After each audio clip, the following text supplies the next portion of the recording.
Back to the Democrats for a moment, not just Al Green, but everything that's been going on in the party. You bring up a lot of questions about the future, and I want to talk more about that right now with Julian Epstein, who's the former counsel for the Democratic House Judiciary Committee. It's really a continuing or ongoing conversation that we've been having, Julian, on this show. It seems like every time that you're on, what's wrong with the Democrats? What should they do? What did you make it today? So they censure this guy, Al Green, who was out there, waving his cane the other night, and 10 Democrats did jump on board. You've had your issues with the party to begin with. What about, has that been added to this week, would you say?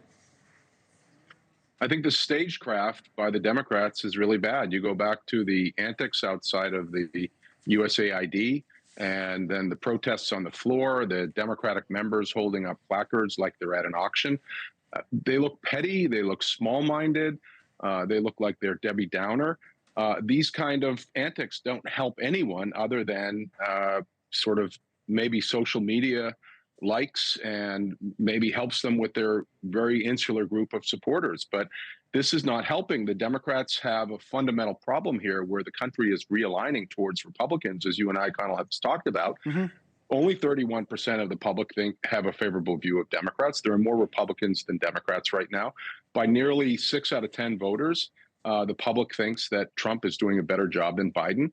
And so these sort of protest politics just are not doing anything for the party. What the party has to do is stop saying what they're against, stop all of these antics that make them look like they're toddlers at a Toys R Us, and they need to be for something. They need to be for building. They need to be for doing things for working class Americans in a tangible way. And I can give you some examples if you want, but the Democrats have got to be about something rather than against something. Let's talk about that. Let me play a clip first. This was interesting. Probably know Bill O'Reilly appears on this network a lot. He's on with Chris Cuomo, and he said this, and maybe you agree or maybe you disagree or want to add to it, but here's what O'Reilly said. I think the Democratic Party is on the verge of collapse. What happened was Trump hatred, and that's what the headline is of the speech last night. When you are hating someone, you lose all perspective. You lose all feeling. You're consumed.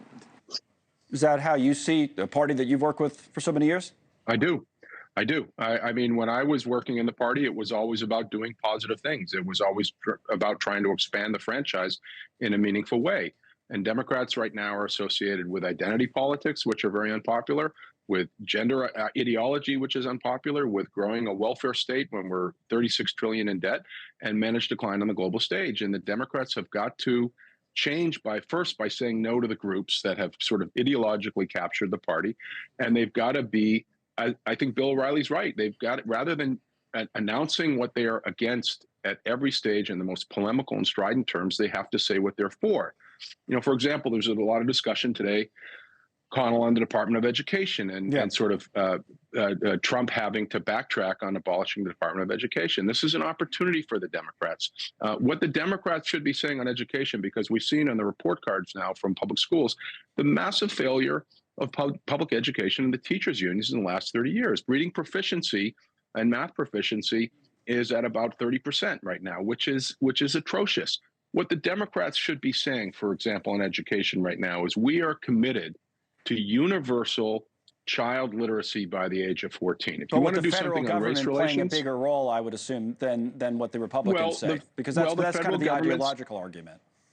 Yeah, I mean, the federal government doesn't need to be doing a lot of the things that it's doing on the ideology, particularly on DEI and maybe sort of the transgender ideology. They don't need to be doing a lot of that from the Department of Education, but they do need to be dealing with what I think is one of the greatest crises that this nation faces, which is the growing illiteracy of our teenagers, particularly our 14, 15-year-olds. And you can look at it, when you look at it by race, for example, you want to deal with the race problem. As John McWhorter has said in his phenomenal book, Woke Racism, the most important thing we can do to advance race relations is to create and advance universal literacy by the age of 14. That would do more than any other policy the Democrats or Republicans have enunciated to deal with racial equity issues. Just get universal literacy by the age of 14. Democrats should be out there for it.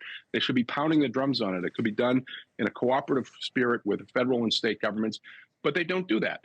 They're not about fixing things like the fires in Los Angeles. They were terrible when it came to getting broadband monies out the line. They're just protesting what Trump's doing, showing up at these departments, right, as opposed to countering him. But I do feel like, and not just education, there are openings, right, to counter Trump. In other words, you know, the tariffs leave an opening to talk about economic policy. What Trump cozied up to Russia, you could say, leaves an opening to talk about foreign policy. It's not like there aren't areas, in addition to what you talked about, where you could be countering. It's probably just how you do it.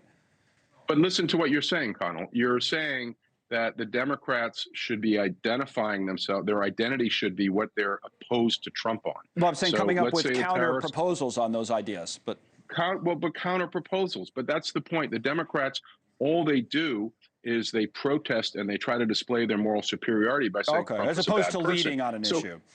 As opposed to leading on it. And there's lots of things that, like, look, there's a group called the Progressive Policy Institute in Washington, and they are probably the leading centrist think tank that is developing a wide range of affirmative ideas that the Democrats can be putting out there on economic and social issues. And the Democrats should be embracing an organization like that. The Democrats have got to get away from this protest politics. We're morally superior. Trump is terrible.